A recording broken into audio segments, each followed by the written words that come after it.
दोस्तों, भगत की गद कहानी हरिशंकर परसाई द्वारा लिखा गया व्यंग्य है, जिसमें कहानी का मुख्य पात्र अपनी सारी जिंदगी पाठ पूजा में लगा देता है, लेकिन उसके बावजूद भी वो नरक में जाता है।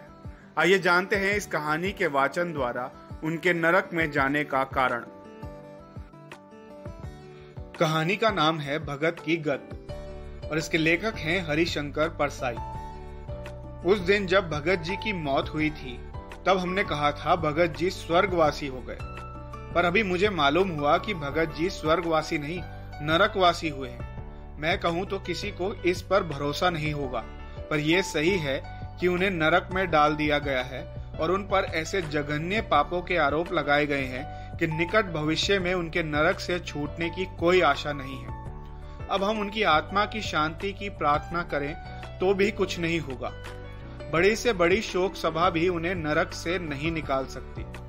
सारा मोहल्ला अभी तक याद करता है कि भगत जी मंदिर में अधीरता तक भजन करते थे। हर 2-3 दिनों में वे किसी समर्थ श्रद्धालु से मंदिर में लाउड स्पीकर लगवा देते और उस पर अपनी मंडली समेत भजन करते। पर तो 24 घंटे लाउड स्पीकर पर अखंड कीर्तन होता। 1-2 बार मोहल्ले वालों ने इस अखंड कोलाहल का विरोध किया तो भगत जी ने भक्तों की भीड़ जमा कर ली और दंगा कराने पर उतारू हो गए। वे भगवान के लाउड स्पीकर पर प्राण देने और प्राण लेने पर तुल गए थे। ऐसे ईश्वर भक्त जिन्होंने अरबों बार भगवान का नाम लिया, नरक में भेजे गए। और अजामिल, जिसने एक बार भूल से भगवान का नाम ले लिया था, अभी भी स्वर्ग के मजे लूट रहा है। अंधेर कहाँ नहीं है। भगत जी बड़े विश्वास से उस लोक में पहुंचे। बड़ी देर तक यहाँ वहां घूमकर देखते रहे। फिर एक फाटक पर पहुंचकर चौकीदार से पूछा, स्वर्ग का प्रवेश द्वार यही है ना? चौकीदार ने कहा, हाँ यही है। वे आगे बढ़ने लगे तो चौकीदार ने रोका। प्रवेश पत्र यानी टिकट दिखाइए पहले। भगत जी को क्रोध आ गया। बोले, मुझे भी टिकट लगेगा यहाँ? मैंने कभी टिकट नहीं लिया। सिनेमा में बिना टिकट देखता था और रेल में भी बिना टिकट बैठता था। कोई मुझसे टिकट नहीं मांगता। अब यहाँ स्वर्ग में टिकट मांगते हो? मुझे जानते हो, मैं भगत जी हूँ। चौकीदार ने शांति से कहा, होंगे, पर मैं बिना टिकट के नहीं जाने दूंगा।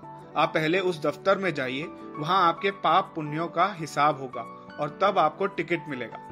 भगत जी उसे ठेल कर आगे बढ़ने लगे। तभी चौकीदार एकदम पहाड़ सरीखा हो गया और उसने उन्हें उठाकर दफ्तर की सीढ़ी पर खड़ा कर दिया। भगत जी दफ्तर में पहुंचे। वहां कोई बड़ा देवता फाइलें लिए बैठा था।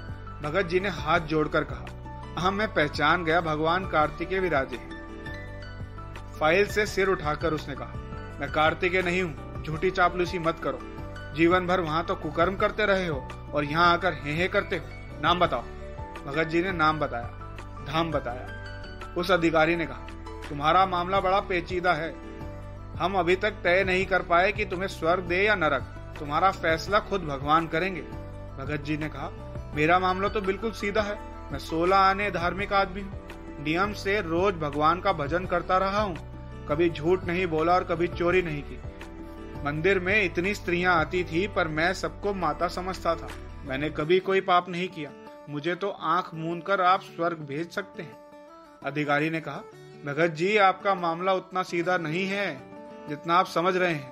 परमात्मा खुद उसमें दिलचस्पी ले रहे हैं। आपको मैं उनके सामने हाजिर किए देता हूँ। एक चपरासी भगत जी को भगवान के दरबार में ले चला। भगत जी ने रास्ते में ही स्तुति शुरू कर दी। जब वे भगवान के सामने पहुंचे तो बड़े जोर जोर से भजन गाने लगे। हम भक्तन के भगत हमारे, सुन अर्जुन प्रतिज्ञा मेरी, ये व्रत टरे न टारे। भजन पूरा करके गदगद वाणी में बोले, आहा, जन्म जन्मांतर की मनोकामना आज पूरी हुई है। प्रभु अपूर्व रूप है आपका। जितनी फोटो आपकी संसार में चल रही है, उनमें से किसी से नहीं मिलता। भगवान स्तुति से बोर हो रहे थे। रुखाई से बोले, अच्छा ठीक है, अब क्या चाहते हो सो बोलो। भगत जी ने निवेदन किया, भगवान आपसे क्या छिपा है? आप तो सबकी मनोकामना जानते हैं। कहा है, राम झरोका बैठ के सबका मुजरा ले, जाकी जैसी चाकरी ताको तैसा दे। प्रभु मुझे स्वर्ग में कोई अच्छी सी जगह दिला दीजिए। प्रभु ने कहा, तुमने ऐसा क्या किया है जो तुम्हें स्वर्ग मिले? भगत जी को इस प्रश्न से चोट लगी। जिसके लिए इतना किया वही पूछता है कि तुमने ऐसा क्या किया। भगवान पर क्रोध करने से क्या फायदा, ये सोचकर भगत जी गुस्सा पी गए। दीन भाव से बोले, मैं रोज आपका भजन करता रहा। भगवान ने पूछा, लेकिन लाउड स्पीकर क्यों लगाते थे? भगत जी सहज भाव से बोले, उधर सभी लाउड स्पीकर लगाते हैं। सिनेमा वाले, मिठाई वाले, काजल बेचने वाले सभी उसका उपयोग करते हैं, तो मैंने भी कर लिया। भगवान ने कहा, वे तो अपनी चीज का विज्ञापन करते हैं, तुम क्या मेरा विज्ञापन करते थे? मैं क्या कोई बिकाऊ माल हूं? भगत जी सन्न रह गए। सोचा, भगवान होकर कैसी बातें करते हैं। भगवान ने पूछा, मुझे तुम अंतर्यामी मानते हो ना? भगत जी बोले, जी हाँ। भगवान ने कहा, फिर अंतर्यामी को सुनाने के लिए लाउड स्पीकर क्यों लगाते थे? क्या मैं बहरा हूं? यहाँ सब देवता मेरी हंसी उड़ाते हैं। मेरी पत्नी मजाक करती है कि ये भगत तुम्हें बहरा समझता है। भगत जी जवाब नहीं दे सके। भगवान को और गुस्सा आया। वे कहने लगे, तुमने कई साल तक सारे मोहल्ले के लोगों को तंग किया। तुम्हारे कोलाहल के मारे वे ना काम कर सकते थे, ना चैन से बैठ सकते थे और ना सो सकते थे। उनमें से आधे तो मुझसे घृणा करने लगे हैं। सोचते हैं अगर भगवान ना होता तो ये भगत इतना हल्ला ना मचाता। तुमने मुझे कितना बदनाम किया है। भगत ने साहस बटोर कर कहा, भगवान आपका नाम लोगों के कानों में जाता था, ये तो उनके लिए अच्छा ही था। उन्हें अनायास पुण्य मिल जाता था। भगवान को भगत की मूर्खता पर तरस आया। बोले, पता नहीं परंपरा कैसी चली कि भक्त का मूर्ख होना जरूरी है। और किसने तुमसे कहा कि मैं चापलूसी पसंद करता हूँ? तुम क्या ये समझते हो कि तुम मेरी स्तुति करोगे तो मैं किसी बेवकूफ अफसर की तरह खुश हो जाऊंगा? मैं इतना बेवकूफ नहीं हूँ भगत जी कि तुम जैसे मूर्ख मुझे चला ले। मैं चापलूसी से खुश नहीं होता, कर्म देखता हूँ। भगत जी ने कहा, भगवान मैंने कभी कोई कुकर्म नहीं किया। भगवान हंसे, कहने लगे, भगत तुमने आदमियों की हत्या की है, उधर की अदालत से बच गए, पर यहाँ नहीं बच सकते। भगत जी का धीरज अब छूट गया। वे अपने भगवान की नियत के बारे में शंकालु हो उठे।